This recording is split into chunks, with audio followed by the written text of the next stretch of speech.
Good morning students. आज की video में हम सॉल्व करेंगे क्लास 8th की बुक इट्स सो हैपन का चैप्टर फर्स्ट की एक्सरसाइज। सबसे पहले डिस्कस करते हैं comprehension check first. Comprehension check first का फर्स्ट क्वेश्चन है, what task do you think were assigned to the dog and the ox. हमने चैप्टर पढ़ा, चैप्टर की बिगनिंग में ही बताया गया था कि जब दुनिया नई नई बनी थी तो सभी को काम बांटे गए थे। जानवरों ने इंसान के लिए काम करना शुरू किया था तो उनको काम बांट दिए गए थे। तो हमें इस क्वेश्चन के आंसर में बताने कि डॉग को क्या काम दिया था और ऑक्स को क्या काम दिया था। देखिए आंसर देखिए, the dog was assign the task of fetching sticks as he was carrying stick in his mouth. जैसा कि हमने चैप्टर में पढ़ा है कि वो अपने माउथ में स्टिक्स ले जा रहा होता है, तो उसको क्या काम दिया गया था, उसका टास्क था फेचिंग द स्टिक्स।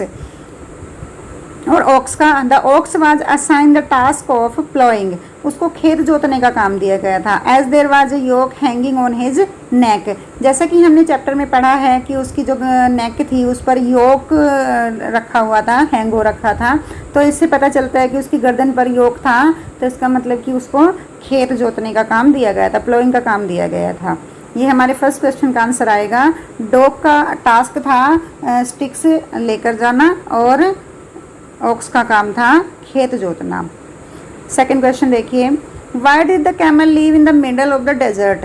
अब जो कैमल है वो डेजर्ट के मिडल में क्यों रहता था, बीच में क्यों रहता था। The camel was the laziest animal, जितने भी उस टाइम पे जानवर थे उनमें से सबसे ज़्यादा लेजी एनिमल जो था वो कैमल ही था। Who did not want to any work, वो कोई भी काम करना नहीं चाहता था। एंड हेल्प मैन, और इंसान की मदद करना नहीं चाहता था। So he lived in the middle of the desert so that he would not get any task, इसीलिए वो जाके डेजर्ट के मिडल में बैठ गया कि उसको कोई काम ना दिया जाए। It ate sticks thorns and prickles, और वो कांटेदार चीज़ें खाता रहता था वहाँ पर। And when anybody spoke to it it said humph and nothing more, और जब कोई उससे बात करता था तो सिर्फ उसको हम्प बोलता था और इससे ज़्यादा कुछ नहीं बोलता था। वो वहाँ पर जाके क्यों बैठ गया मिडल में। ओवरऑल क्वेश्चन का अगर आंसर देखा जाए कि डेजर्ट के मिडल में क्यों रहता था, कि ताकि उसको कोई काम ना बताए। थर्ड क्वेश्चन देखिए, what made the dog, the horse and the ox very angry. Dog को, हॉर्स को और ऑक्स को गुस्सा क्यों आया, वो नाराज़ क्यों थे। क्यों नाराज़ थे वो, क्योंकि उन्होंने देखा कि कैमल तो कोई काम नहीं करता है।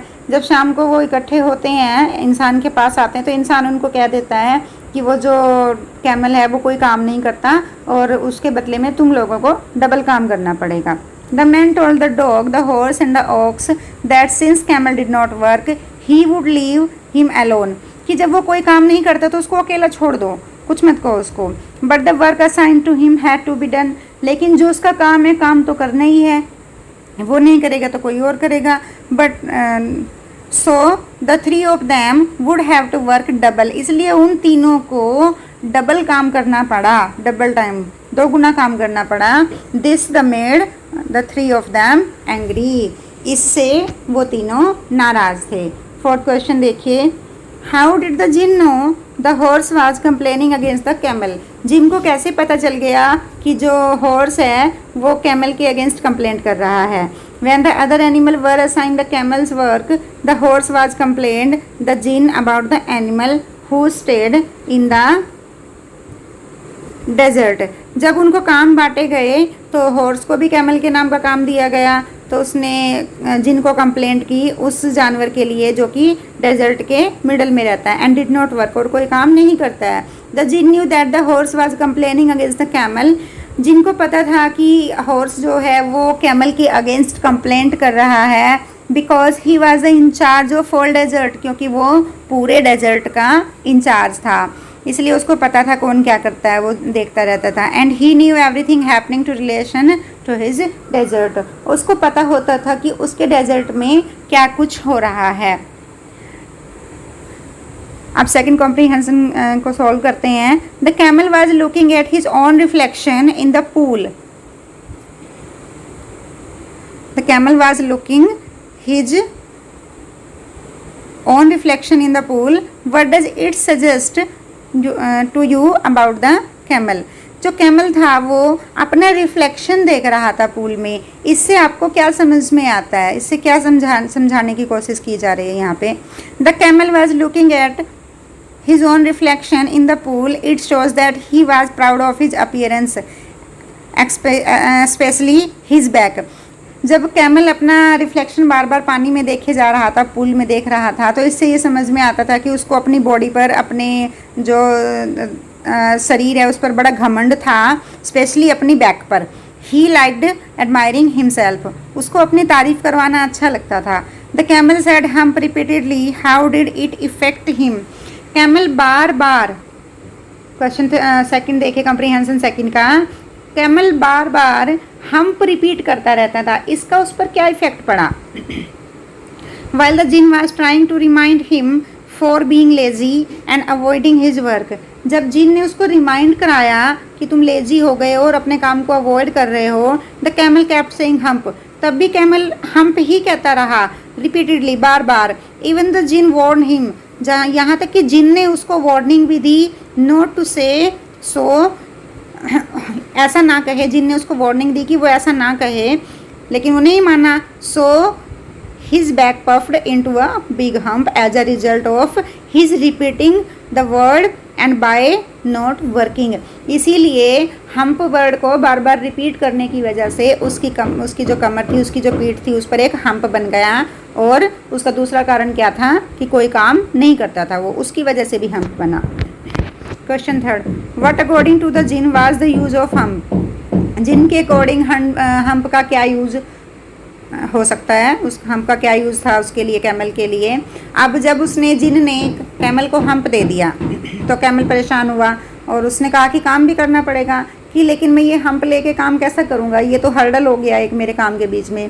तो जिन ने उसको समझाया, according to djinn as the camel missed his work for 3 days, djinn के अकॉर्डिंग उसने 3 दिन का अपना काम मिस कर दिया था। He would be able to do work for 3 days, और अब हम्प मिलने की वजह से वो 3 दिन तक काम करने के लायक हो गया था, विदाउट ईटिंग, बिना कुछ खाए। यानी कि बिना कुछ खाए वो 3 दिन तक अपना काम कर सकता था।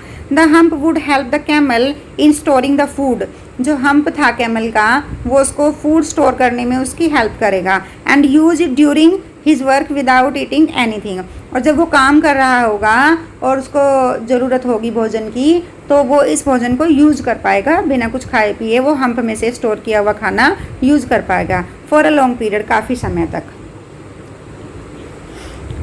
कॉम्प्रिहेंशन सेकंड का fourth question, he has never yet learn to behave in the light of this, what is the writer's opinion about the camel. Camel के बारे में एक बात कही है, he has never yet learn to behave, अभी तक उसको समझ नहीं आया कि बिहेव कैसे करना है, अभी तक नहीं सीख पाया वो कैसे बिहेव करना है। सभी जानवर अपना काम अच्छे से कर रहे हैं लेकिन कैमल नहीं कर रहा है। तो राइटर, इसके बारे में राइटर की क्या राय है। According to the writer, the camel is still a very lazy animal. Writer के अकॉर्डिंग जो कैमल है वो अभी भी लेजी ही है, स्लो चलता है, स्लो काम करता है। That is unwilling to work, और काम करना नहीं चाहता है, अभी भी वो लेजी ही है, काम करने की इच्छा नहीं होती उसकी। After he get the hump, the djinn asked him to go out of the desert to help the other 3 animals. उसको हम्प देने के बाद जिन ने उसको कहा कि अब डेजर्ट से बाहर जाओ और बाकी जानवरों की तरह तुम भी हेल्प करो, काम करो। It seems that the camel still did not behave himself. इसका ये मतलब है कि कैमल जो है वो अभी तक भी अपने आप काम करना नहीं चाहता, अपने आप से, अपनी मर्जी से काम करना नहीं चाहता। And work lazily in the desert itself, और डेजर्ट में ही रहता है अभी भी, डेजर्ट में ही। ऊँट, सभी को पता है कि कैमल डेजर्ट में ही पाया जाता है। जिनने उसको ऑर्डर दिया कि डेजर्ट से बाहर निकलो और बाकियों की तरह काम करो, लेकिन वो भी डेजर्ट में ही रहता है और स्लो काम करता है। It for this reason that he was still unable to complete work of those 3 days, और यही रीज़न है कि अभी भी वो उन 3 दिनों का काम पूरा करने के लायक नहीं हुआ है। He missed and he continued carrying the hump and living in the desert। उसने जो 3 दिन मिस किए थे शुरू में, उनका काम अभी भी वो पूरा नहीं कर पाया है क्योंकि वो लेज़ी है और अभी भी डेजर्ट में ही रहता है। 2 कॉम्प्रीहेंशन हमने सॉल्व किए हैं इस वीडियो में।